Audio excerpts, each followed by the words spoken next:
Kak, ada minggu belakang. Semua dengar ya.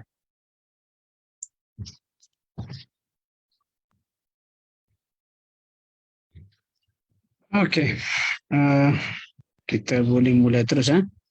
A'udzu billahi minasyaitonir rajim. Bismillahirrahmanirrahim. Innal hamdalillah nahmaduhu wa nasta'inuhu man yahdihillahu fala mudilla lahu wa man yudlil fala hadiya lahu. Asyhadu an la ilaha illallah wahdahu la syarika lahu wa asyhadu anna Muhammadan 'abduhu wa rasuluhu. Rabbi shrah li sadri wa yassir li amri. احلل عقدة من لساني يفقه قولي يؤتي الحكمة من يشاء ومن يؤت الحكمة فقد أوتي خيرا كثيرا وما يذكر إلا أولو الألباب وفوق كل ذي علم عليم. اللهم اهدنا وسددنا اللهم لا تكلني إلى نفسي طرفة عين. الحمد لله رب العالمين. السلام عليكم ورحمة الله وبركاته. Alhamdulillah kita bertemu lagi pada malam ini. Dan alhamdulillah kita masih lagi dalam buku buku saya ni, itu Perang Gerila dengan Syaitan, dan kita dah sampai ke bab yang ke-8. Bab yang ke-8 pun dah nak habis dah. Bab ke-8 ni cerita senjata untuk menghadapi serangan syaitan. Bab 7 kita belajar gitu bentuk-bentuk serangan syaitan, bagaimana syaitan nak rosakkan kita ataupun rosakkan anak Adam. Okey, senjata untuk menghadapi serangan syaitan ni, dalam ni saya senaraikan ada banyak, banyak sungguh ni. Kita tengok. Kita dah baca sampai yang ke-9. Senjata yang ke-9. Overall semua sekali tengok. Dekat apa ni, dia punya conclusion. Dia buku saya ni, kalau kita rasa banyak sangat isu yang nak disentuh, nak dibaca, mudah. Setiap bab dia ada kesimpulan. Jadi kita baca kesimpulan pada bab ni, kita tahu apa cerita bab itu. Dan kesimpulan yang bab yang ke-8 ni, satu, serangan syaitan terhadap manusia sangat bahaya dan rumit. Jadi kena ada senjata, strategi yang diberikan oleh Allah dan juga Rasulullah untuk menjamin keselamatan daripada tipu daya syaitan. Okey, kemudian serangan syaitan ni banyak, dan senjata untuk berhadapan dengan dia pun banyak juga. Antara contoh yang kita bincang dah hari itu, waspada sepanjang masa. Berpegang teguh kepada Al-Quran dan Sunnah yang sebenar. Mohon perlindungan dengan Allah, sentiasa mengingati Allah bersama jemaah muslimin. Kenal pasti semua strategi syaitan. Dia makan tangan kiri, kita jangan makan tangan kiri. Lepas tu sentiasa menyanggah menentang syaitan. Kita sentiasa beristighfar, taubat pada Allah. Lepas tu hilangkan segala ruang-ruang yang boleh menimbulkan fitnah. Agak-agak orang akan buruk sangka bila kita buat macam ni. Kita kena jaga. Dan hari ini yang terakhir, yang ke-10, kita akan bincang sentiasa menambah ilmu pengetahuan. Ini penting. Dan saya bawakan di sini ada beberapa perkara yang perlu kita perhatikan supaya kita nampak ilmu pengetahuan ini sangat penting. Okey, menuntut ilmu adalah kewajipan agama. Kerana ilmu ni, antara kelebihan dia dapat membantu kita menghadapi godaan syaitan. Kita kenal ini tipu daya syaitan, ini tadbis iblis. Sebab apa? Orang yang bertakwa dan berilmu musuh syaitan berbanding orang jahil. Orang jahil dia tak nampak benda dibuat tu salah, dia rasa dibuat yang terbaik. Tapi orang berilmu dia tengok, tahu benda tu salah. Dan contoh paling ketara lah beza orang berilmu dengan orang yang jahil. Kita boleh tengok dalam kisah dalam kisahnya Qarun. Saya share, saya tunjuk ayat ni just pintas lalulah. Sebenarnya kita masuk betul-betul pada topik yang kita nak bincang ni. Contoh kita ambil surah Al-Qasas. Okey. Ini cerita apa? Tengok ayat ni. Ayat yang ke-79 ni. Allah kata, fa kharaja, ni cerita Qarun. Qarun kita nak tengok beza bandingan dua orang. Orang jahil dengan orang berilmu. Dan kenapa ilmu ni perlu ditambah, dipelajari supaya kita nampak apa yang sebenarnya berada di hadapan kita. Okey, contoh ini kisah Qarun, dia keluar, dia menunjuk kehebatan kekayaan dia kepada Bani Israel. Lepas tu dia tunjuk Allah kata fakharaja ala qaumihi, maka dia pun keluarlah berjumpa dengan kaum dia fi zinatih, dalam segala perhiasannya. Maksud dia menunjuklah. Qarun keluar tunjuk segala kekayaan dia, dan perangai ni ada setengah orang zaman kita ni. Keluar tunjuk kemegahan, bawa kereta mahal ke, bawa motor mahal ke, buat macam-macam lah. Lagi dahsyat buat video-video tunjuk kemewahan dia. Tunjuk ni rumah saya, ni kereta saya. Itu perangai yang sebenarnya tak berapa nak elok. Sebab dia boleh memfitnah orang lain. Tengok qala alladhina yuriduna alhayata ad-dunya, berkatalah orang yang memang nak kehidupan dunia, jenis nampak dunia. Dia kata apa? Ya laita, aduhai kalaulah. Ya laitarana, kalaulah bagi kami mithla ma utiya Qarun, kelebihan apa diberikan kepada Qarun. Innahu latu haddin azim, dia memang seorang yang sangat beruntung. Dia nampak dunia. Tetapi tengok Allah kata, wa qala alladhina utul ilma, berkatalah orang yang dikurniakan ilmu. Dia kata, wailakum, aduhai celaka kamu. Dia kata, thawabullahi khairul liman aman.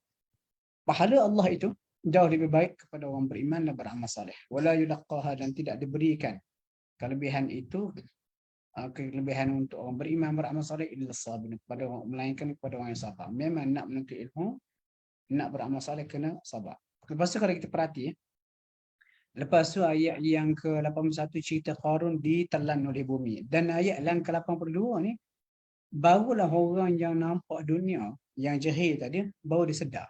Wa asbahal ladina tamannaw makanahu bil ams, berkata, dan jadilah orang yang mengharapkan kelebihan seperti Qarun sebelum ni, bil ams, semalam sebelum ni, yaqulun, barulah mereka berkata, wa ika'anna Allah, sebenarnya Allah Ta'ala lapangkan rezeki persiapa dikehendaki.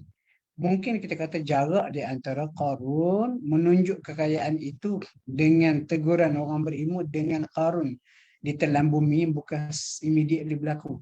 Mungkin berlaku kita kata selepas beberapa ketika. Tapi orang jahil selepas beberapa ketika, bila dah terciduk, jatuh, terangga, masuk gaung, melihat kemusnahan Qarun, baru nak sedar. Tapi orang berilmu, tengok, dia sedar awal-awal lagi. Dia sedar awal-awal lagi. Itulah sebabnya ilmu, orang berilmu adalah musuh pertama syaitan. Dan antara satu cara untuk kita hindar ataupun kita boleh melawan syaitan ni adalah dengan menambah ilmu pengetahuan. Okey. Sebab apa? Orang yang paling takut pada Allah, dikatakan ayat ni, dikata innama yakhshallaha min ibadihi ulama. Orang yang menaruh bimbang, takut, melanggar perintah Allah dalam kalangan hamba adalah orang yang berilmu. Ulama atau orang yang berilmu. Okey, dalam pada itu, syaitan mengaku sukar mengganggu ataupun menyesatkan orang berilmu. Ini berdasarkan sebuah hadis. Hadis ni ada yang kata hadis, ada yang kata kata-kata Sayyidina Umar, tapi tak apalah, tengok dalam matan yang saya cari dalam Sunan Tirmizi, Sunan Ibnu Majah, disebut apa? Dia kata faqih, orang yang faqih, mendalam pengetahuan dia, bukan sekadar tahu, dia mendalam, dia tahu sampai mendalam sesuatu benda. Asyaddu 'ala syaitan, lebih sukar untuk disesatkan oleh syaitan min alfi 'abid, berbanding 1000 ahli ibadat. Kenapa orang yang beribadat kadang-kadang dia jahil berbanding seorang yang faqih dia nampak. Jadi orang berilmu faqih ni sukar untuk ditipu oleh syaitan berbanding 1000 abid. Jadi itu kita kelebihan ilmu ni. Okey, kejahilan dan kemalasan untuk belajar adalah punca kemungkaran terbesar. Manusia sanggup buat apa saja langgar bila dia jahil. Jadi waktu saya baca tafsir Munir disebut, dia kata inna a'zamal munkarat al-jahlu. Innal jahla, dia kata a'zamul munkarat. Dia kata kejahilan itu adalah kemungkaran yang paling besar. Orang tanya, apa benda mungkar paling dahsyat? Orang kata bunuh orang, syirikkan Allah, berzina, derhaka kepada bapa. Ya, kita tak nafikan. Tapi semua itu berpunca daripada kejahilan. Dia buat benda itu, dia tak sedar benda itu sebenarnya tersyirik pada Allah, dia rasa dia buat benda baik, dan seterusnya. Jadi ilmu pengetahuan sangat penting. Okey. Ilmu pengetahuan dikata mampu menyelamatkan manusia daripada hasutan syaitan. Oleh itu, ini penting, ini poin penting. Oleh itu, tengok syaitan telah berlaku dah sebenarnya, mungkin kita terkena sedang. Hari ni sedang berlaku ni, mungkin tak sedar, dan secara berterusan akan. Maksud ini ongoing, proses yang akan berlaku secara berterusan.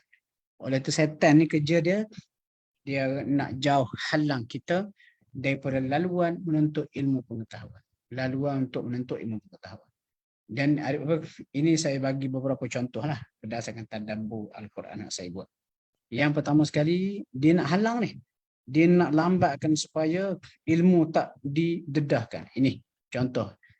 Antaranya ni cara setan ni. Kenapa saya kata cara setan? Kenapa saya salahkan setan? Sebab dalam peristiwa-peristiwa saya akan ketengahkan ini, saya akan ketengahkan dua cerita. Dua cerita. Cerita Nabi Musa dan juga pengembaraan dia mencari Khadir, dan juga cerita Nabi Musa, Nabi Yusuf dipenjarakan. Okey, tengok. Dia melengahkan pertemuan untuk menuntut ilmu antara Musa dan Khidir. Tengok, bila kita tahu dah cerita Musa dan Khidir ni, Musa dan Khadir, dan saya percaya Ustaz Yusuf ataupun pihak Akademi Tadabbur Musyaddah buat slot tadabbur ni. Okey, kita tahu apabila Musa nak cari Khidir, antara yang Allah Ta'ala sebut kepada baginda bawa ikan. Okey, bawa ikan. Dan ikan tu bila sampai satu tempat, ikan tu tiba-tiba hidup kembali, dan ikan tu hidup bukan kerana karamah Khidir. Ikan itu hidup kembali sebagai tanda kepada Musa adalah mukjizat Musa. Yang salah. Sebab saya baca-baca lah. Orang yang kata air di tempat, kata ikan tu dah mati. Lepas tu bila berhenti tempat tu, tempat nak berehat tu, dia orang pun ambil wudu, macam wudu atau membasahkan muka. Dan Yusha, murid kepada Nabi Musa dalam peristiwa itu, dibasuh muka atau air tu mericik kena ikan di dalam bekas. Dan air itu dia kata ma'ul hayah, air kehidupan, fountain of youth, air atma jiwa. Khidir tu dia kata hidup panjang, tak mati-mati sampai kiamat sebab dia minum air itulah. Jadi kerana keberkatan air, tempat pertemuan dua laut yang memang di situ dah Khidir ni tinggal, terkena pada ikan, lalu ikan tu hidup. Jadi kenapa saya nak kena nafikan perkara ini? Sebab ikan itu hidup bukan kerana air, bukan kerana atma jiwa, bukan kerana fountain of youth, bukan kerana ma'ul hayah, ainul hayah. Hak kononnya dalam cerita riwayat Israel ini ditemui oleh Khidir. Air itu kata yang menghidupkan ikan tu adalah mukjizat Nabi Musa. Okey, tak apalah, cerita dia panjang. Lepas tu bila mereka tidur, rehat situ, bangun, dah terlajar. Lepas tu Musa pun kata, mana makanan kita tu? Tina ghada ana, bawakan kepada kami, bawalah makanan tengah hari kita tu. Dia kata, kita dah penat menempuh perjalanan. Lepas tu teman dia katanya Yusha, dia kata apa? Dia kata, tahukah apa yang telah berlaku semasa kita berehat di batu besar tadi? Sebenarnya aku terlupa tentang ikan tu. Tiadalah yang menyebabkan aku lupa untuk menyebut tentang ikan tu melompat melainkan syaitan. Ini poin penting ni. Tiadalah menyebabkan aku lupa daripada menyebutkannya kepadamu melainkan syaitan. Maksudnya dia kata dia kata wa ma ansanihu illa syaitan an adhkurah. Hak menyebabkan aku lupa tu setan. Jadi kalau dia ada berapa sudut lah ayat ni. Ada yang kata Allah jadikan kita lupa. Tapi kenapa disebut oleh setan? Sebab nak beradab dengan Allah. Kalau kita kata Allah lah buat kita lupa, nampak tak cantik walaupun itu hakikat sebenarnya. Jadi antara satu sudut bahasanya kenapa dia katakan setan buat aku lupa. Sebab buruk sandarkan persetan. Itu satu makna. Yang kedua, setan itu berdasarkan nas-nas hadis lain, setan memang mampu membuatkan kita lupa. Dalam sebuah hadis Nabi kata kita semayang. Bila kita semayang, tiba-tiba dia datang. Dia kata okey, ingat ni. Lalu kita pun dia ingat berkata kita dah berapa rakaat dah. Masa tu kita nak buat apa? Sujud sahwi dan sebagainya. Maksudnya setan ni ada peranan, dia boleh jadikan kita lupa. Dalam kes ini, topik kita yang ke-10 ni, topik senjata untuk perhadapan syaitan tambah ilmu. Dan setan dia memang orang tak suka menuntut ilmu. Dan antara contoh ketara, setan dia buat research dah. Kalau Musa sampai di tempat batu tu, tengok ikan tu keluar, Yusha tengok ikan tu keluar, dia pun bagi tahu, ikan dah keluar. Lalu Musa pun sedar, ini petanda, di sini tempatnya, kata rajulun salih. Abdun min ibadina tu Allah kata, hamba. Dalam kalangan hamba kami itu Khadir yang mana boleh mula belajar. Tetapi setan dia tak mahu Musa ni terus belajar dengan Khadir. Dijadikan Yusha lupa nak remind Musa mengenai ikan itu, lalu mereka pun meneruskan perjalanan sampai separuh hari lagi. Kata ghadah, maka tengah hari, sampai tengah hari. Kenapa? Tak lain setan nak jadikan Yusha lupa, tak lain syaitan nak lengahkan proses menuntut ilmu. Jadi kalau boleh kita jangan tergoda dengan syaitan. Nak belajar tu. Jangan tangguh. Bila nak belajar ni, nak belajar pandai mengaji tak? Tak pandai mengaji. Apa itu bila nak belajar mengaji ni? Tiap kali Ramadan tengok orang je tadarus. Abuk senyap. Lepas tu tak join tadarus sebab tak pandai mengaji. Bila nak belajar mengaji ni? Tunggu dah lepas pencen besok. Berapa umur sekarang? 40. Pencen lagi. Pencen berapa? Umur 58. Takkan nak kena tunggu 18 tahun lagi baru nak belajar. Sekarang jangan bertangguh dengan ilmu. Sebab bertangguh nak menuntut ilmu ini antara tipu daya talbis iblis. Nak rosakkan kita. Sepatutnya gitu. Tuan sedar. Okey, ini satu pertama. Kenapa saya kaitkan dengan syaitan? Sebab dalam ayat ni Allah Ta'ala sebut ni. وَمَا أَنْسَانِهُ إِلَّا الشَّيْطَانُ أَنْ أَذْكُرَهُ. Okey. Kisah kedua daripada Al-Quran juga kita tadabbur. Bagus. Nama page ni pun program ni pun yang dianjurkan ni pun yang dianjurkan oleh kita kata Akademi Tadabbur Malaysia. Dan tuan-tuan Akademi Tadabbur Malaysia ni masya-Allah. Dia macam kata sebuah kita kata pusat pengajian online yang ditubuhkan oleh Ustaz Yusuf Arba'in kita, kawan saya di OA, ataupun popular dengan nama PU Yusuf, Pencetus Ummah Yusuf. Masya Allah program ni dijalankan tuan-tuan perempuan secara percuma. Secara percuma. Macam sekarang kita hari ni. Tak ada bayaran apa-apa ni. Secara percuma. Lepas tu dipakai Zoom ni pun. Zoom ni open untuk semua. Kenapa nak kita khidmat pada ilmu pengetahuan. Kita nak bagi. Akademi Tadabbur Malaysia nak bagi setan marah ni. Sebab kita buat pengajian online. Jadi tuan-tuan Alhamdulillah. Kita kalau tuan-tuan ada rasa nak menyumbang untuk dana Akademi Tadabbur Malaysia ni sangat bagus. Sangat bagus. Kita akan dapat saham insya-Allah. Dan setan akan marah ke kita. Bila setan marah ke kita, Alhamdulillah, itu tanda Allah Ta'ala suka kita. Dan itu kita bila kita buat setan marah ni, kita dapat pahala. Okey, kisah yang kedua. Dia isu menuntut ilmu ni. Ilmu ni boleh menjadi punca kemarahan syaitan dan manusia terselamat dari syaitan. Contoh kisah yang kedua, kisah bagaimana syaitan telah melengahkan pembebasan Nabi Yusuf daripada penjara. Kita tahu, kita tahu Yusuf dipenjarakan kerana fitnah. Atas sepanjang tempoh penahanan, dia ada bersama dua banduan. Seorang mimpi sekian, seorang mimpi sekian. Lalu mereka minta Yusuf supaya tafsir, takbir mimpi mereka. Nabi Yusuf pun tak bilang mimpi. Lepas tu Nabi Yusuf pun kata ni, penting. Saya highlight ni. Ni. Ini kalau kita perhati tadabbur Al-Quran, dia perhati ni benda macam ni. Kenapa? Wa qala lilladzi dhanna annahu najim. Berkata Yusuf kepada orang yang dia yakin akan terselamat daripada mereka berdua. Berdua tu masuk duduk dalam penjara. Satu penjara. Seorang tukang buat air, Raja Mesir. Seorang lagi tukang roti. Mereka berdua dituduh ada cuba nak membunuh Raja Mesir. Lepas tu seorang ni mimpi, dia kata aku mimpi aku perahan. Aku tengok biji anggur aku perah. Seorang lagi mimpi apa? Dia kata mimpi aku junjung roti atas kepala aku dipatuk oleh burung. Lepas tu Nabi Yusuf pun tak biarlah. Dia kata kamu akan bebas, kamu pula akan dihukum. Dan kamu akan disalib. Lepas tu burung datang patuk kepada kamu. Dan benda tu betul-betul berlaku lah. Jadi bila Nabi Yusuf, kawan dia nak bebas tu akan bebas, dia pun pesan. Dia kata apa? Dia kata, Udhkurni inda rabbik. Sebutkan perihanku inda rabbik, kepada tuanmu. Rabbik di sini bukan Tuhan, tuan. Maksud raja lah. Sebab dia bekerja dengan raja Mesir. Lepas tu fa'ansahu syaitanu dzikra rabbih.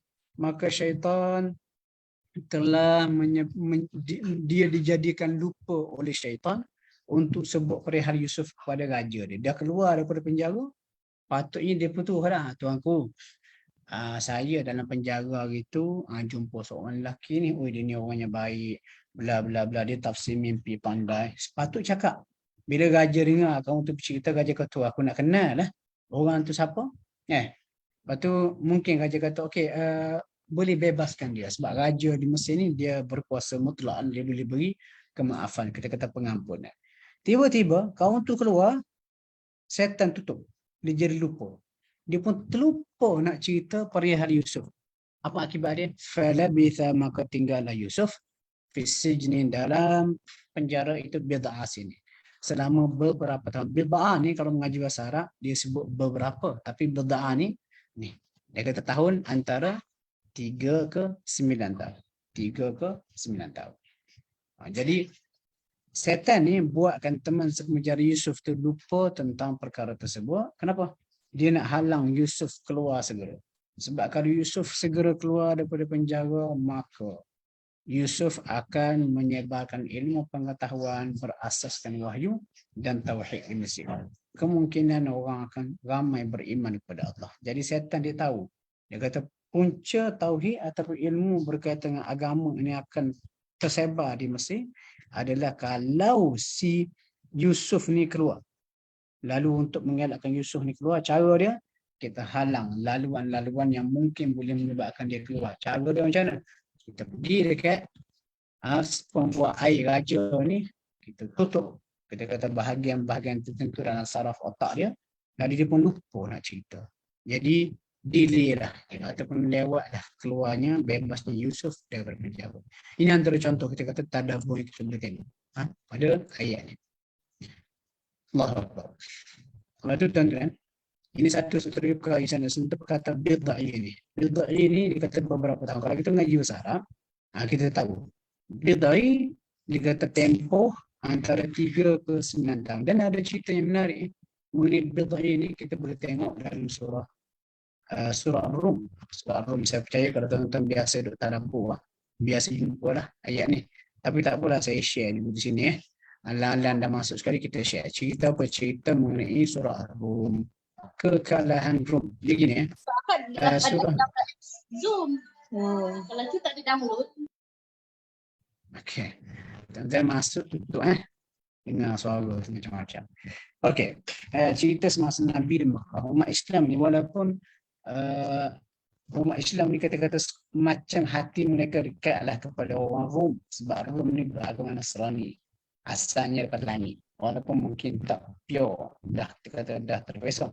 Tapi umat Islam di Mekah dia dekat dengan orang Rom. Manakala musyrikin Quraisy di Mekah ni dia dekat dengan orang Farsi. Nak jadi cerita semasa Nabi duduk di Mekah, berlakulah perang antara Rom dan juga Farsi, dua empayar besar dunia pada masa itu. Dan dalam perang tu Rom telah dikalahkan oleh Farsi. Lepas tu berikutan kekalahan itu umat Islam sedih lah. Sedih. Lepas tu orang Mekah dia ejek umat Islam. Tengok Rom tu, agama langit macam kamu lah, Nasrani. Kalau dakwah agama langit ada kita kalau.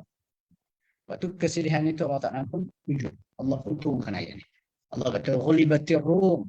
Rum telah ditewaskan. Kat mana? Fi adnan ardi, di bumi yang terdekat dengan Mekah. Wahum, dan mereka Rum tadi tu min ba'di ghalabihim, selepas kekalahan mereka sayaghlibun akan mengalahkan musuh, menang kembali. Berapa lama tu? Fi bid'i ini, kata bid'i ini. Fi bid'i sinin, dalam beberapa tahun. Jadi bila ayat ni turun, Rom kalah sekarang, tapi dia akan menang kembali dalam masa beberapa tahun. Ini cerita Abu Bakar pun cerita kepada orang Mekah. Waktu orang Mekah sama nama Ubay bin Khalaf tersebut, dia kata, berani yakin kamu Abu Bakar dengan Al-Quran? Yakin? Okey, nak bertahu. Boleh? Lalu mereka bertahu. Tahu apa? Katanya 9 ekor unta, di banyak riwayat lah. 9 ekor unta untuk 3 tahun. Dalam masa 3 tahun, Rom akan mengalahkan kembali Farsi. Kalau betul apa aku sebut, ambil 9 ekor unta. Kalau tidak, sebalik. Kalau tidak, balik cerita ke Nabi. Nabi berkata, bid'ain ini secara bahasanya, dia merujuk kepada 3 ke 9. Dalam masa beberapa tahun, orang tak tahu lah, bid'ain 3 ke 9. Nabi kata, bid'ain maksimum 9. Nabi suruh unta balik. Nabi kata, buat janjian balik. Buat janjian balik. Pertaruhan itu buat 9, maksimum. Jangan letak minimum. Itu lebih selamat. Sebab Allah kata bid'ain. Abu Bakar peringkat cerita pergi balik, jumpa dengan apa? Ubay bin Khalaf. Ubay bin Khalaf kata, dia kata, la'allaka tandam. Boleh jadi kamu menyesal Abu Bakar. Dia kata, aku tak menyesal. Aku nak alter sikit perjanjian kita. Daripada 3 jadi 9 tahun. Sebab Quran kami sebut, Allah sebut bid'ain. Bid'ain itu 3 ke 9. Kami ambil 9. Maksimum. Dan dipertaruh, ditambah. Pertaruhan untuk kata sampai 100 ekor.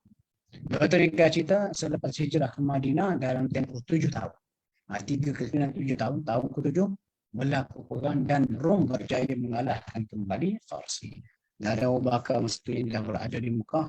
Dia pergi ke Madinah, dia berada di Madinah, pergi ke Mekah jumpa dengan waris Ubay bin Khalaf, minta benda tu.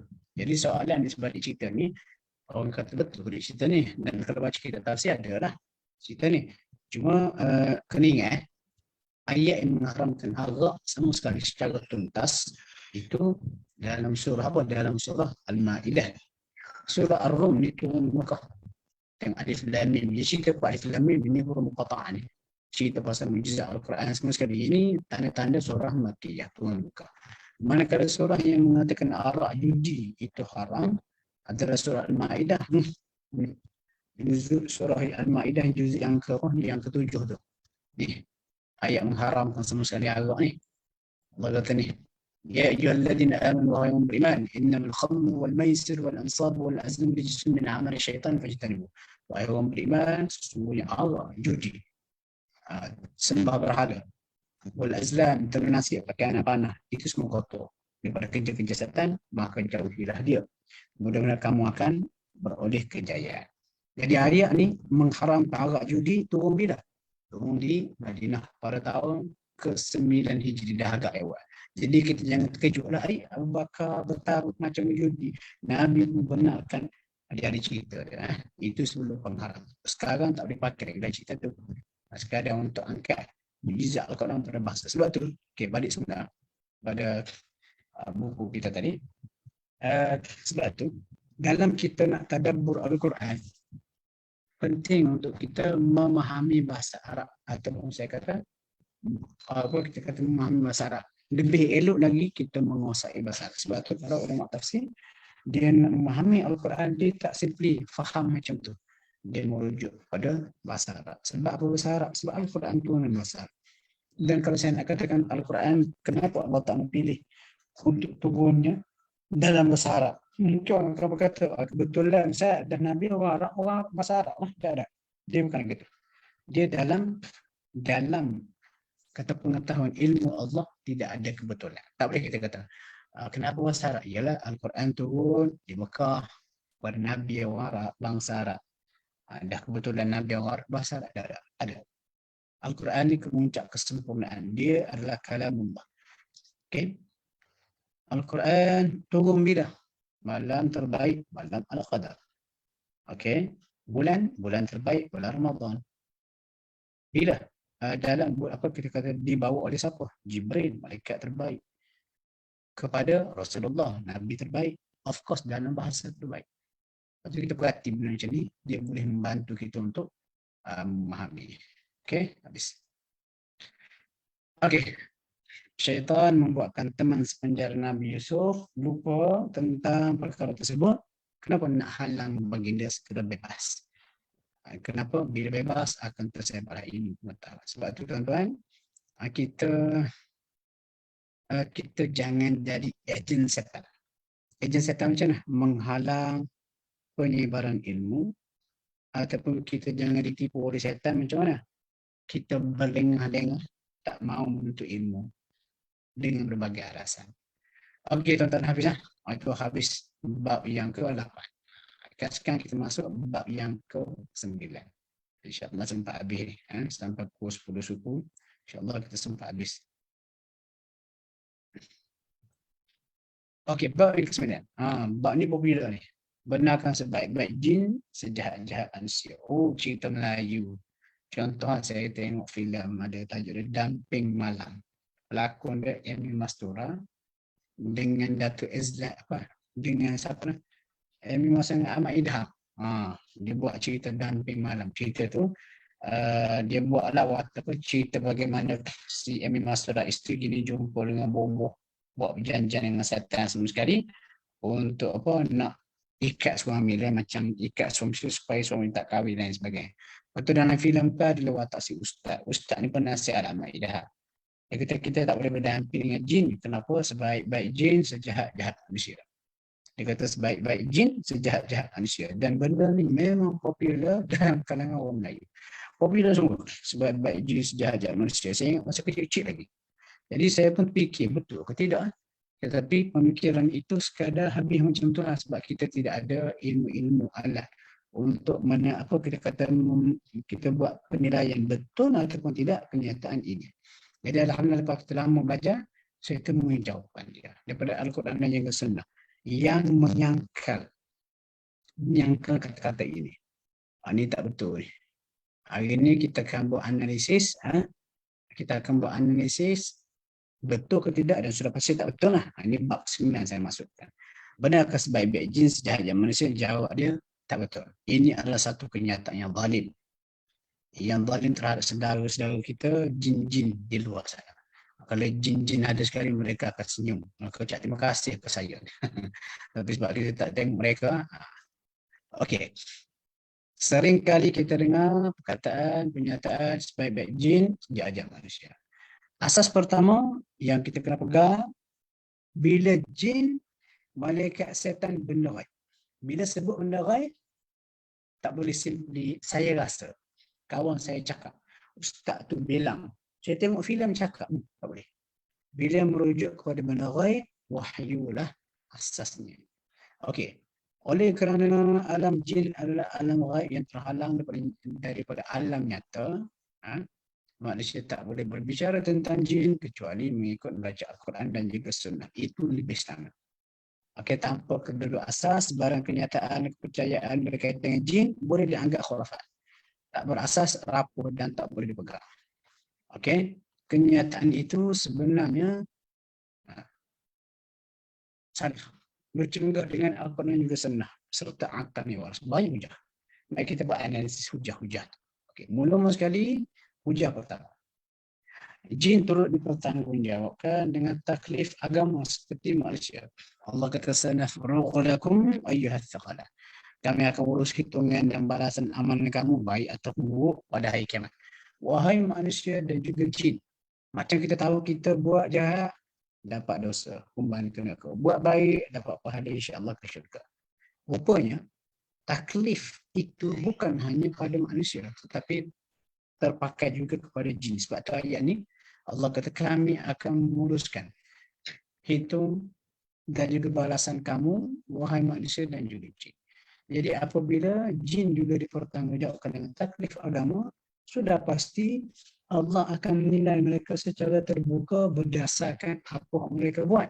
Kalau mereka ni baik, syurga lah jawabnya. Kalau mereka ni buat jahat, neraka lah jawabnya. Jadi oleh kerana itu, dakwaan tadi tu sebaik-baik jin sejahat manusia kita dah letak siap-siap dah. Semua jin jahat mereka. Apa sebaik-baik jin tu jahat manusia. Contoh manusia paling jahat Firaun. Waktu bila cek para Firaun tu kalangan jin dia lah paling baik. Jadi kita dah bagi siap-siap. Tak boleh lah. Stereotyping macam tu tak bagus. Sehubungan dengan taklif agama ini mereka akan diberikan ganjaran pahala dan balasan dosa atas perbuatan baik dan buruk mereka. Perbuatan baik pastinya dapat syurga. Manakala perbuatan jahat dikenakan neraka. Sekiranya kenyataan yang tadi itu sebaik-baik jin jahat itu dipersetujui, habis semua jin dihumban ke neraka dan ini menunjukkan Tuhan yang zalim. Dan zalim itu mustahil bagi Allah yang Maha Adil. Itu hujah yang pertama. Okay. Yang kedua, sebab tu kena baca Quran. Mana tahu orang cakap. Tapi itulah orang cakap kan, orang bilang orang cakap. Duk main orang cakap. Ini bukan orang cakap, Allah cakap. Okay. Dan kadang-kadang saya kecewa lah. Saya bagi kuliah ceramah tentang jin lah di sebuah pejabat kerajaan. Lepas tu, habis ceramah tu saya duduk. Saya dijemput masuk untuk dia kata makan refreshment lah dengan ketua pengarah. Lepas tu di samping ketua pengarah tu ada beberapa staf-staf lain. Dan orang boleh duduk makan semeja dengan ketua pengarah bukan calon-calon jawatan dan juga dia kata grade gaji dia tu. Bukan calon-calon. Lepas tu tiba-tiba ada seorang tu dia bercerita. Dia tahu pasal jin. Itulah orang cakap kan. Datuk, orang cakap. Padahal benda dia cakap orang cakap tu saya dah nyatakan dalam kuliah saya tu. Saya bawa hujah, bawa dalil semua sekali. Tapi dia bawa, tu lah orang cakap, orang bunian ni sekian. Orang cakap sekian. Saya kata nanti Allah kecewanya aku, sedihnya aku. Berbui mula aku mengajar tadi. Aku buat nas dalil. Benda dia sebut tu. Aku dah jelaskan tadi. Tapi seorang macam masuk tengah kanan, keluar tengah kiri. Al-Quran, ayat Quran kita bawa tu macam dia tak pakai. Dia pakai dia orang cakap. Lepas tu tuan-tuan kena ada etika. Okey, tengok. Apa Allah kata?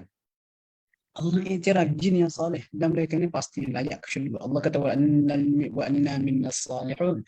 Jin tu ucap balik. Dia kata ada dalam kalangan kami yang salih. Minna dun dalik, ada juga dalam kalangan kami dun dalik yang selain daripada itu. Allah kata kunna, kami ni jin-jin tu kata qara'iqa qidada. Ada jalan yang kami ikut masing-masing. Lepas tu para ulama macam Imam Ar-Razi ketika mentafsirkan ini kata qara'iqa qidada ni merujuk kepada mazhab aliran pemikiran agama dan sebagainya. Maksud yang penting kita nak highlight ni perkataan salih ni. Ini salih. Kemudian ayat surah Al-Jin lagi ni ayat 11. Daripada ayat yang ke-14. Allah tak bagi tahu jin tersebut. Inna minnal muslimun wa minnal qasitun. Ada dalam kalangan kami, lepas Quran itu turun, yang muslim. Ada kafir. Allah kata siapa yang beriman, fa'ulaika taharraw rasyada. Mereka tu sungguh-sungguh mencari jalan yang benar. Dan kalau mereka buat jalan yang benar, sudah pasti mereka akan ke syurga. Bila mereka ni ahli syurga, tak betul. Atau ada kenyataan dari itu, sebaik-baik jin, sejahat-jahat manusia. Yang ketiga, tengok. Yang ketiga, Allah iktiraf ada utusan pendakwah dalam golongan jin. Ini contoh surah Al-An'am. Allah kata, ya ma'asyarun jin wal ins. Wahai bangsa jin dan juga manusia. Alam ya'tikum rusulun minkum. Tidak akan datang kepada kamu sendiri rusul, para utusan minkum dalam kalangan kamu. Para utusan tetap buat kerja apa? Yaqsuna alaikum ayati, menyampaikan ayat-ayatku, memberi peringatan kepada hari kiamat dan sebagainya. Jadi antara isu yang penting, Allah kata apa? Bukankah datang kepada kamu rasul, utusan dalam kalangan kamu sendiri. Dan kita dah bincang di bab-bab awal buku ni, mengenai para sahabat Nabi dalam kalangan jin, ayat ni antara ayat yang kita pakai. Kenapa? Allah kata bukankah telah datang para rasul dalam kalangan kamu. Kamu siapa? Jin dan juga manusia. Rasul dalam kalangan manusia kita tahulah Rasulullah yang hakiki. Tapi rasul dan bangsa jin sebenarnya tak ada. Sebab bangsa jin mereka mesti beriman kepada Rasulullah. Syahadah mereka asyhadu an la ilaha illallah asyhadu anna Muhammadar Rasulullah. Dan oleh kerana itu perkataan rasul yang disebut di sini, bukankah telah datang para utusan dalam kalangan kamu, wahai jin? Maksudnya siapa? Pendakwah. Ada apa? Ada. Lepas tu kita bincang peringkat awal buku ni. Dasarkan ayat ni, usulun minkum ni, apa dibawa oleh ulama tafsir atau para ulama hadis kata ada sahabat Nabi dalam kalangan jin. Macam mana tahu mereka tu? Kita bacalah contoh. Allah kata mereka ini ataupun maksudnya mereka ini adalah generasi awal jin yang memeluk Islam setelah mendengar Nabi baca Al-Quran. Cerita dah panjang. Wa idh sarafna ilaika, ayat surah Al-Ahqaf ayat 29 sampai 32. Ini panjang. Tuan-tuan boleh tengok sendirilah. Tapi kesimpulan yang saya boleh buatkan, jin ni dia dengar Nabi baca Al-Quran, lepas tu dia balik bercerita kepada kaum dia. Dan dia bercerita untuk mengajak kaum dia supaya memeluk Islam, menerima Al-Quran, beriman kepada Rasulullah. Dan itulah tanda mereka ini adalah utusan kepada Rasulullah SAW ataupun kita pendakwah dalam bangsa jin. Dan mereka ni akan ikut definisi para ulama hadis, siapa sahabat Nabi? Orang ataupun jin. Saya tambah, orang ataupun jin yang sezaman dengan Nabi, jumpa dengan Nabi, memeluk Islam, mati dalam Islam. Dan mereka ni, kenapa saya katakan sahabat Nabi? Sebab kisah mereka Allah Ta'ala sebut dalam Al-Quran. Dan mereka ni beriman kepada Allah ni, berdasarkan ayat-ayat ni. Dia kata apa? Dia kata, wahai kaum kami, dia kata, ya qaumana. Mereka berkata, wahai kaum kami, sesungguhnya kami telah mendengar Al-Quran yang telah diturunkan selepas Nabi Musa, yang menegaskan kebenaran kitab suci terdahulu sebelum itu. Wahai kaum kami, sahurlah seruan Allah dan Rasulullah. Mereka beriman. Dan mereka ni kalau baca tafsir ayat ni, para ulama hadis dia akan bawa perbincangan. Dia kata apa? Mereka ni adalah sahabat Nabi. Saya dah sentuh sebelum ni. Mereka ini diiktiraf sebagai para sahabat Nabi oleh ulama hadis. Mereka ulama hadis senaraikan generasi jin yang awam sebagai para sahabat. Antara contoh kalau kita buka buku ni Al-Isabah fi Ma'rifati Sahabah. Ini yang tepat dalam mengenal para sahabat oleh Imam Ibn Hajar Al-Asqalani. Disenaraikan nama-nama tu Zawba'ah Al-Jinni, Al-Arqam, Al-Adras, Hasir, Khasir. Dia dibawa benda-benda macam ni. Waktu kalau kita ada application apa Maktabah Syamilah nak mudah kita lagi Al-Jinni, sebuah Al-Jinni, klik Al-Jinni, sejin keluar nama-nama ni. Okey, saya tunjuk contohlah. Saya tunjuk contoh.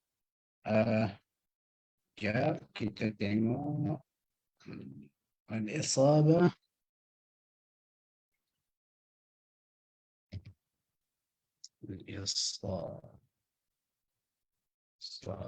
Okey, ini buku ya. Okey, kita tengok. Kita just saya buat klip carian umum. Saya buat nama Al-Jinni. Al-Jinni maksud si jin. Si manusia, si jin. Al-Jinni. Klik. Tengok, tu dia. Senarai ni. Hak dikeluarkan ni. Application ni dah bantulah untuk kita cari. Cuba tengok dia sebut ni. Al-Arqam Al-Jinni.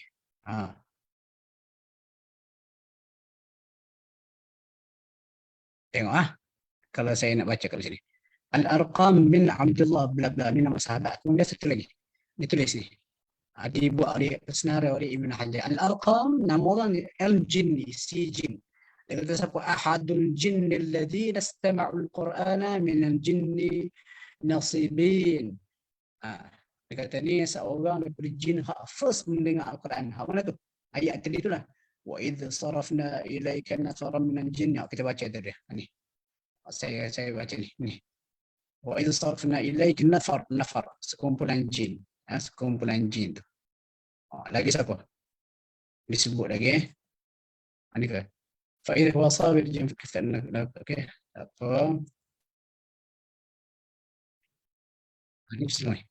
Dia kata hasir al-jinni bimuhmalat, maksud bimuhmalat tanpa titik kha. Al-jin ahadun wafdi nasibin. Dia kata taqaddama dhikru fi tarjamah al-arqam al-jinni. Hatib okey.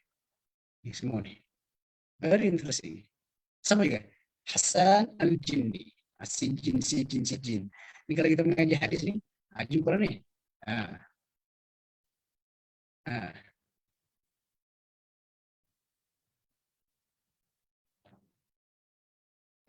Okey. Itu lebih kurang lah. Just nak bagi pendedahan kepada tuan-tuan sekalian. Rupanya, ilmu Tuhan yang sangat luas. Ini contoh di dalam berbincangan tafsir dan juga hadis disebutlah macam ni. Subhanallah. Jadi kalau kita kata sebaik-baik jin sejahat yang manusia habis sahabat Nabi ni, masuk neraka ke yang lain. Okey. Terus kan? Sekiranya selain itu banyak sekali Quran menyokong fakta keadilan para sahabat. Sebab mereka menjadi sahabat. Yang kelima, ini pun interesting. Kita baca surah Ar-Rahman. Kita baca surah Ar-Rahman, dia ada isu ni. Nabi, kita tahu surah Ar-Rahman, dia berulang beberapa kali. Kata Fabi ayyi ala'i rabbikum tukadziban, berulang sebanyak 31 kali. 31 kali. Baca sikit, Fabi ayyi ala'i rabbikum tukadziban. Baca 2-3 isu, Fabi ayyi ala'i rabbikum tukadziban. Rupanya, di sebalik pengulangan Fabi ayyi ala'i rabbikum itu ada masuk. Ada kata perbincangan yang sangat ajaib. Okey, tak apa. Berapa kali diulang tu? 31 kali. Ada sebuah hadis. Katanya para sahabat meriwayatkan hadis ni kata apa?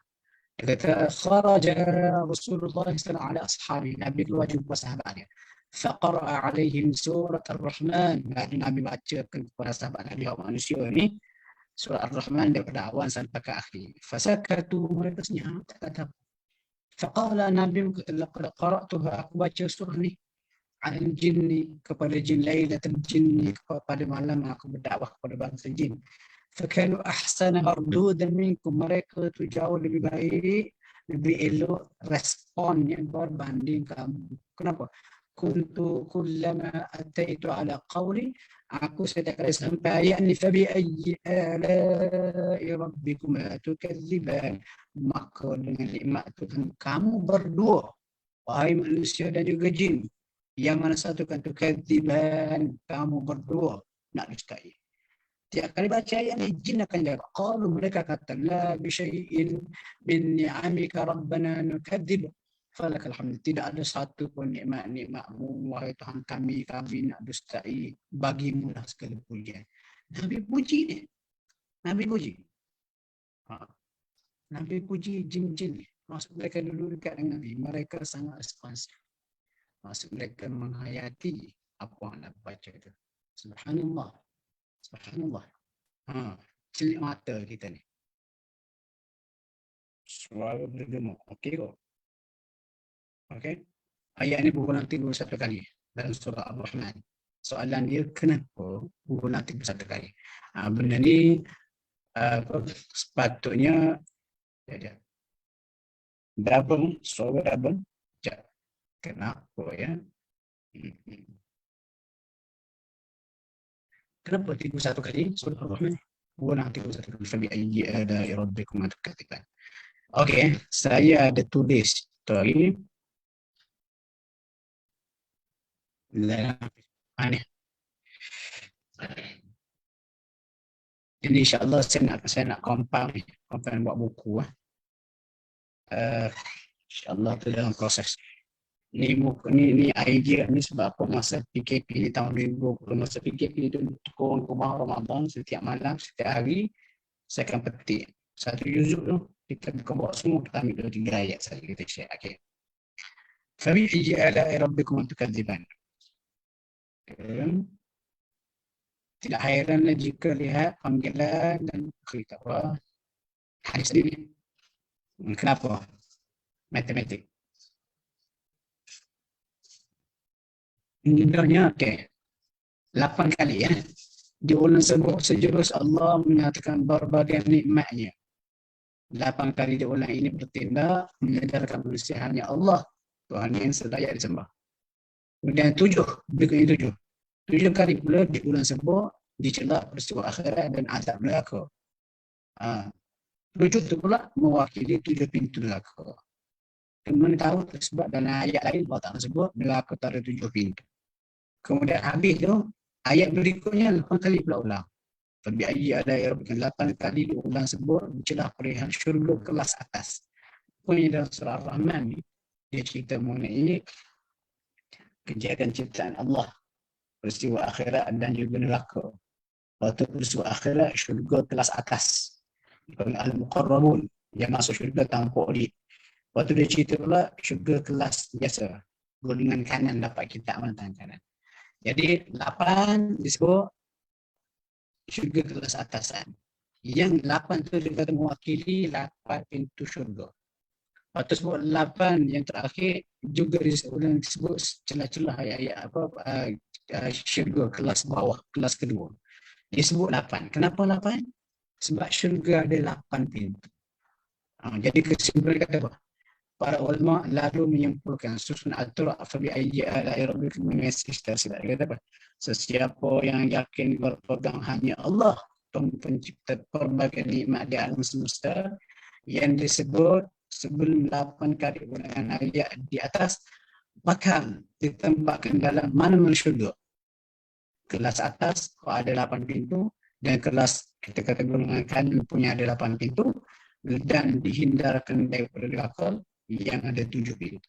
Ini kita ambil ni, saya ambil. Al-Burhan fi tawjihi mutasyabih al-Quran bima fihi min al-hujjah wal bayan. Walaupun itu kita kata ini sekadar kita pandangan ijtihad para ulama siapa dia dalam ayat ni. Dan lepas ni tahu ada jawapan itu. Tidak saya share ni dekat chat supaya tuan-tuan boleh tengok balik lepas nak letak ni. Bertemu lagi suara saya. Kan betul respon? Ya Ustaz, bergema. Ya. Kenapa? Tapi boleh dengar mesej ni? Poin berapa tak? Boleh cuma bising kat belakang background. Ke sebab kipas kan? Sekejap saya tutup sekejap lah.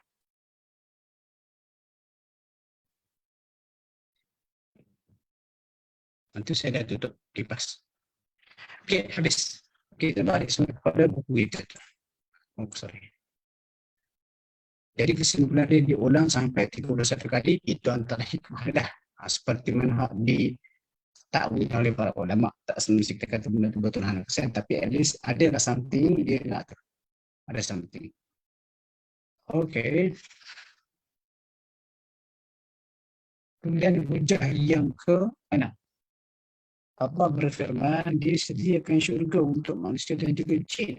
Tengok dia surah Ar-Rahman ni. Allah kata, fihinna qasiratut tarfi. Dalam syurga itu ada qasiratut tarfi, bidadari yang pandangan matanya terbatas, tertumpu. Dia berkata qasir, qasrun. Kita semayang qasar, pendek. Asal dia 4. Kita qasar jadi 2. Tarfi pandangan mata. Kenapa disebut? Dalam syurga tu ada bidadari yang pandangan matanya qasr, pendek. Atau kata dia tak pandang ke lain, dia pandang kepada kita je. Contoh besok masuk syurga, ahli syurga dia bersosial sesama dia, ada banyak ayat Quran sebut. Yatanaza'una fiha kasabla lawum fiha wala ta'thim, surah At-Tur. Ahli syurga atau ahli syurga bersama dia, dan mereka pun macam yatanaza', berebut nak pegang gelas-gelas Allah. Tapi berebut tu bukan berebut lah, berebut dengan mesra. Dan mereka bila pergi tu diiringi oleh bidadari. Bidadari ni dalam syurga besok dia mengiringi ahli syurga, tapi mata dia tak lihat, tak pandang kepada ahli syurga lain. Dia pandang kepada ahli syurga didampingi saja. Contoh mudah lah, katalah kita keluar pergi ke apa, sampai ke Pelik, pergi ke RCC, dan ada berjalan kita dengan isteri kita ni, tiba-tiba adalah artis perempuan Nora Danish, siapa lagi ni, Nova ke, atau comel ni lah. Bila si artis lari kita pun jadi tengok isteri kita mencubit kita, mata tu dia kata tak boleh lepas. Mata kita memandang kepada orang lain, Pak Dalu, Pak Cantik, dia macam menunjukkan ketidaksetiaan. Sama juga kita berjalan dengan cerita lalu Fatah Amin ke, lalu Farid Amin ke, lalak ke artis, dia pun tengok, handsome lah contoh dia kata. Sejak Arif ni kita pun Allah nak kita tak apa, mata tak jaga. Kan berdiri ketidaksetiaan. Dan dalam syurga ni tak ada benda tu. Atau tak ada kataan qasiratut tarfi. Dia kata bidadari yang pandangannya terbatas. Tengok ke dia. Waktu bidadari pula Allah tak sebut. Dia kata lam yatmithun, yang tidak pernah disetubuhi, disentuh. Bidadari itu insun qablahum wala jan, oleh mana-mana manusia dan juga jin. Masuk syurga, bidadari itu disediakan untuk siapa? Untuk manusia yang beriman dan jin yang beriman. Kalau kita kata sebaik-baik jin, sejahat-jahat manusia, kita dah exclude sia-sia. Jin beriman tak dapat syurga. Okey, dan macam ni pernah keluar lah dalam manusia. Jadi kesimpulan, saya boleh buat ni. Dia buat kesimpulan. Yang pertama, kenyataan sebaik-baik jin, sejahat manusia tidak berasas khurafat, perlu dibendung penularannya. Tak boleh, cukup dia. Yang kalau orang sebut, kita katakan kenyataan tersebut secara tak semua malami jin Islam yang salih. Banyak hujah yang menyangkal kenyataan ini. Antaranya, yang pertama, jin dari taklif alam. Mereka buat baik, syurga. Dan sudah pasti hak ke syurga itu hak salih. Kenyataan itu tahu-tahu. Allah mengiktiraf kepada jin yang salih. Di ayat tadi tu, Allah mengiktiraf para utusan dan pendakwa dalam kalangan jin. Sama juga generasi jin, awal jin, dikiktir sebagai sahabat, dan Nabi memuji para sahabat dalam kalangan jin yang sensitif terhadap ayat Quran. Dan akhir sekali Allah menyediakan syurga untuk manusia dan juga jin yang beriman. Jadi walaupun nampak topik ini, tajuk ini, ataupun tajuk yang kita bawa sekarang ni, ada besar. Takkan ada isu ini nak sentuh pun. Jadi kita kata pembelaan tetap perlu dijalankan. Satu, pada jin-jin yang kita difitnah oleh kenyataan-kenyataan sebegini. Ha. Satu, kemudian dalam perbincangan ini nampak tradisi ilmu ni kita bawa hujah. Orang dakwa boleh dakwa, tapi dakwaan dia satunya prinsip asas dia mendakwa sesuatu yang tak dapat dilihat, benda ghaibiyah. Benda ghaib dia tak boleh sendiri dakwa, dia kena ada hujah. Dan kita belajar malam ni, ini cara dia kita berhujah. Saya katakan kenyataan itu tak betul sebab dia bercanggah dengan satunya tidak ada asas. Satu, dan awak dah menyentuh benda ghaib mesti berdasarkan dalil, hujah. Dan berdasarkan hujah, kita senaraikan hujah-hujah ni, jin setan ni, dia kata tak betul. Lepas tu tuan-tuan, buku ni, buku saya ni, kata ni, bukan nak angkat buku sendiri lah, tapi kalau siapa ni, kita ada perteminda. Perteminda setiap bab, contoh ni. Perteminda setiap bab. Okay. Ini info penting. Sejarah awal jin dan manusia ni bab 1. Ada perteminda. Lepas tu bab 2. Jin menganakan 3 makhluk. Ini cerita semua sekali lah. Jadi kalau siapa nak faham secara keseluruhan, ini perteminda dia.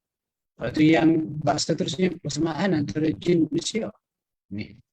Berkahwin, berjantina, kembang biak, makan, minum, ada struktur sosial, ada tanggungjawab agama, tak kekal hidup, akan mati.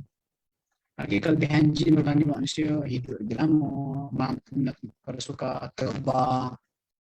Okay, kemudian batasan kemampuan jin.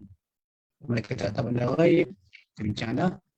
Rasul ni, Rasul dalam kalangan sahabat, Rasul dan sahabat dan kalangan manusia dan juga jin, ni saya bagi penjelasan nama-nama mereka.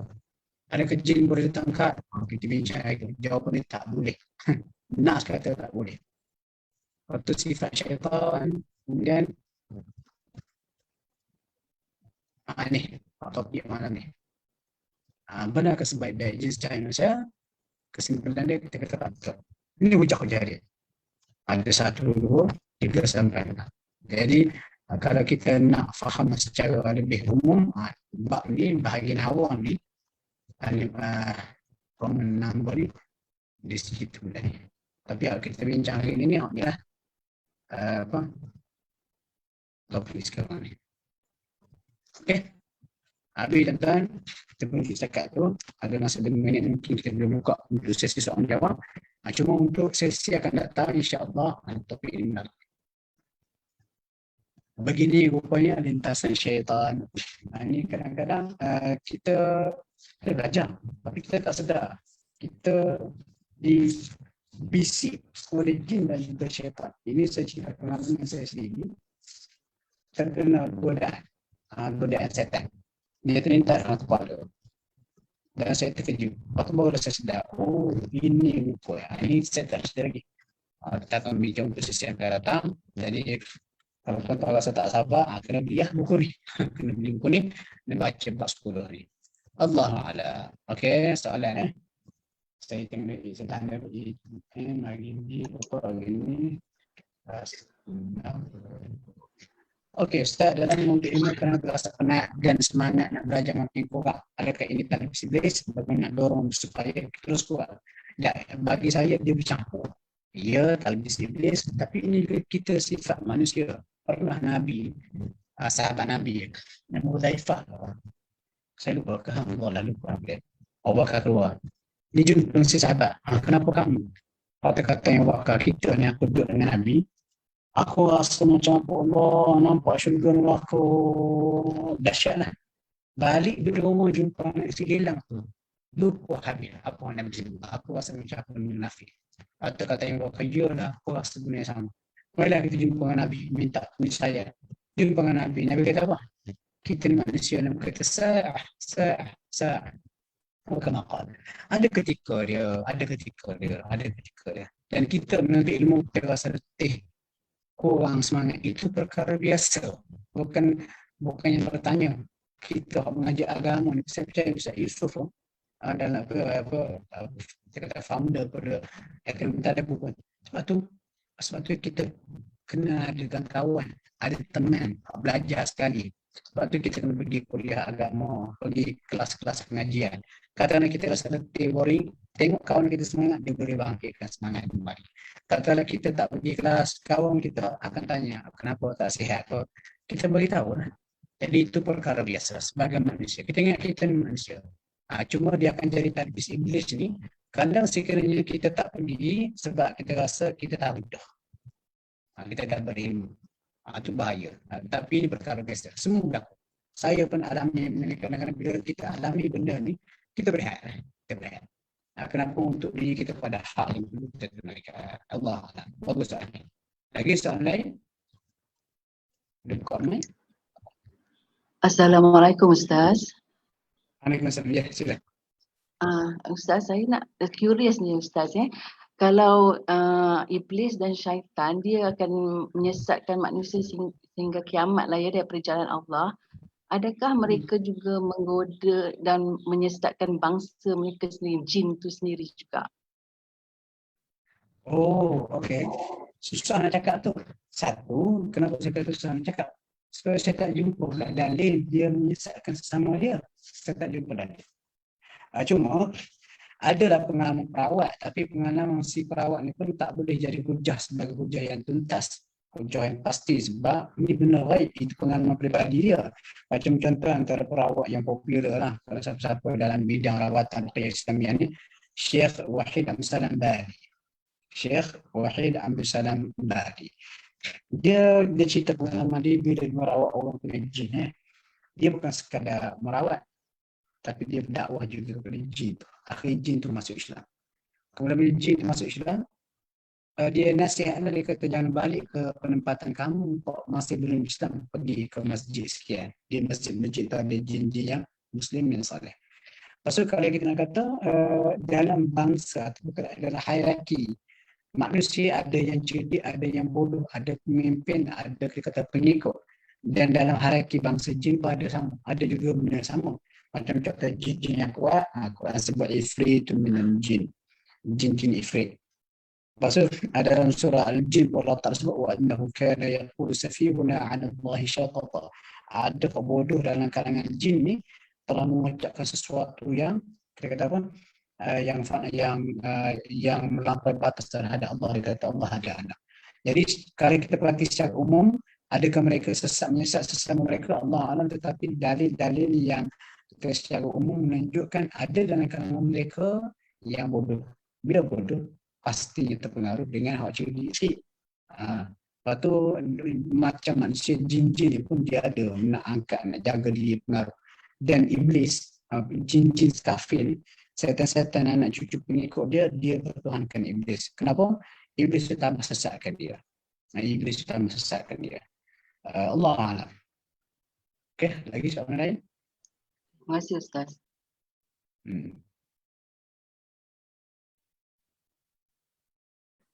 Okey, tak ada. Assalamualaikum Ustaz. Waalaikumsalam. Inilah Ustaz yang mengenai lintasan di hati tu. Lintasan di hati tu, tu Ustaz. Kadang-kadang dia mengganggulah kita Ustaz bila kita nak solat, kita nak mengaji, kita nak apa-apa tu Ustaz. Macam mana kita nak menangani masalah tersebut walaupun kita dah berdoa dan sebagainya. Penjelasan Ustaz? Okey, saya nampak ada beberapa level. Level biasa, level luar biasa. Level biasa kita tangkis ni. Terlawang kita tangkis. Kadang-kadang nak tangkis tu dengan ilmu. Dan kadang-kadang lintasan-lintasan mengganggu kita tu macam was-was macam tu. Dia berlaku sebab kita ilmu tak cukup.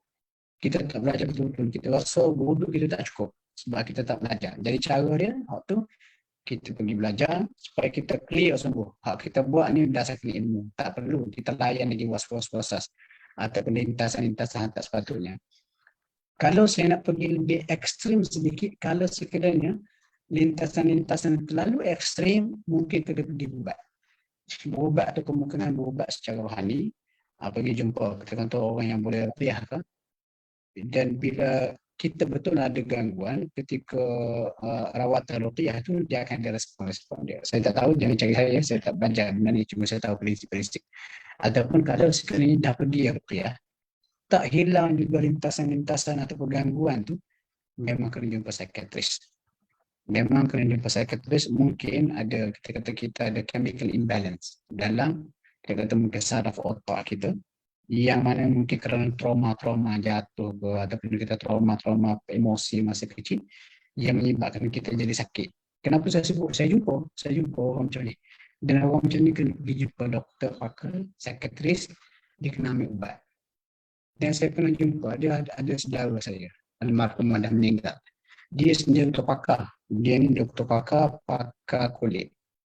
Tapi dia kena leukemia. First round, second round. First round dah okey, berapa kemo, second round kena lagi. Dan bila dia kena second round leukemia tu waktu sehingga meragut nyawa dia. Tapi dekat-dekat dia nak meninggal, dia diserang oleh, kita kata was-was ni. PTSD. Bukan dia OCD. Dia kena OCD teruk. Nak cerita teruk macam OCD ni, sehingga bayangkan dia ambil wuduk untuk solat Isyak pukul 9 malam. Pukul 3 baru saya bukan wuduk dia. 3 pagi. Baru dia boleh sembahyang. Teruk. Dan sebab dia dah teruk dengan kanser dia, doktor refer kepada psikiatris, makan ubat untuk mengurangkan benda itu. Jadi saya kata ada 3 tahap. Satu, kalau was-was biasa, mungkin dengan penambahan ilmu. Kalau nampak teruk lagi, mungkin gangguan. Pergi jumpa lah perawat. Cuma kadang-kadang nak jumpa perawat, nak kena ingat sikit, setengah perawat tu dia simplistik, saka. Jangan mudah nak kata saka, sehingga betul-betul kita cek. Betul-betul kita cek. Lepas tu yang ketiga, kalau teruk sangat, kemungkinan kita perlu bantuan dari segi fizikal. Maksudnya jumpa doktor, makan ubat dan sebagainya. Allah. Terima kasih Ustaz. Okay, saya rasa cukup. Dah 10.20. InsyaAllah, sabar, kita jumpa lagi minggu untuk bincang bab-bab seterusnya. Saya kembalikan kepada host kita. Assalamualaikum. Terima kasih Ustaz. Assalamualaikum. Assalamualaikum warahmatullahi wabarakatuh. Jazakallah khair Ustaz. Terima kasih semua. Terima kasih Ustaz. Terima kasih Ustaz. Alhamdulillah.